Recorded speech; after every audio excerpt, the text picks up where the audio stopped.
Hello, beloved friends. I'm Reverend Kira, and here to invite you into this experience of true freedom.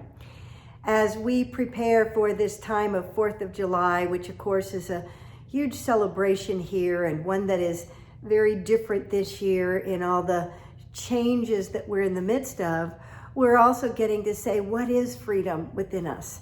There are a lot of questions about that right now because true freedom is something that operates at our deep inner level.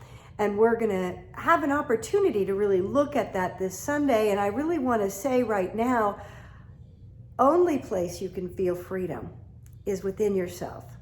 Yes, in the midst of every circumstance, we have the option of choosing an inner experience where we feel free within our own mind. Most of the places where we don't feel free are not just about the outer circumstances where we're being guided to do this or to do that, or legally being asked to do these specific things. And so often we are questioning freedom in the midst of that.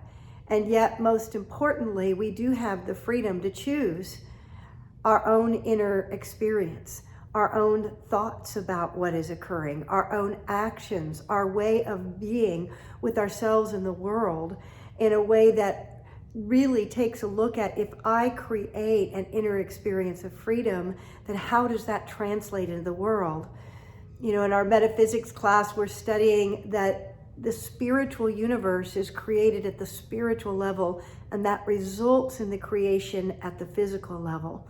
If we truly understand that we need to go back to our spiritual experience where our freedom resides, then all of a sudden we begin to walk through the world quite differently, because that inner space within us is a beautiful sanctuary.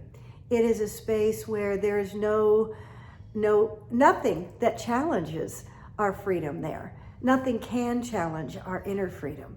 So true freedom begins by our awareness and willingness to give it over to that infinite side of our nature, whether we call that Christ consciousness, or we call it the knowing and the wisdom within us, the intuition, the listening to that higher voice, that higher self. We open to that realization that there is always something moving within us that is moving us always to the awareness that we've always been free. We are free. We walk through this world free if we choose that inner experience. Now, maybe the outer isn't demonstrating that yet, because we have some places where we've not really come to a place of experiencing and expressing. Do we hold ourselves in freedom as well as others? Do people walk through your mind with freedom?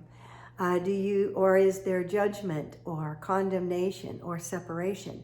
Is there separation within yourself? All these places within us are the opportunity we have to embrace and celebrate an inner freedom that has always been available to us and continues to be.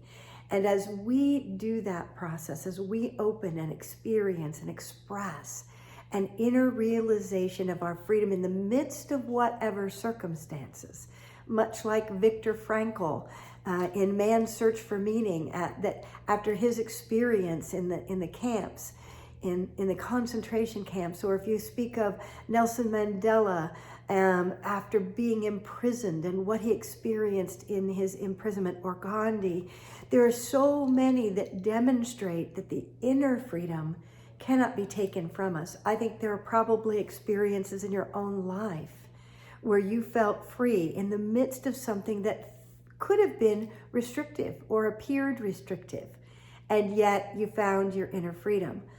We are being invited at these times to really access an inner realization, to quiet down and step away from the noise of the world and the activities that we've normally occupied ourselves with.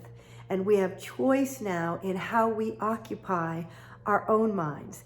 Are we occupied by things that keep us from freedom, that keep us in bondage or enslaved to old consciousness?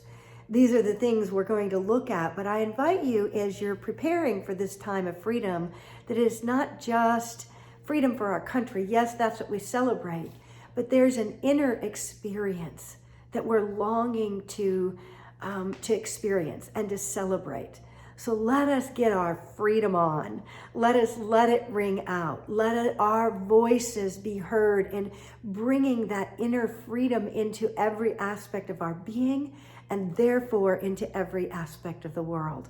God bless you, friends. I hope to see you on our live streams, on Facebook live stream and YouTube live stream, this coming Sunday at 10:30 a.m. Unity Bay Area, Houston. And of course, that's up to be watched at any time that's convenient for you. We are grateful for your presence, for your support, for the ways that you are expressing freedom at an inner level that brings true joy, the true light of the world, out into our existence.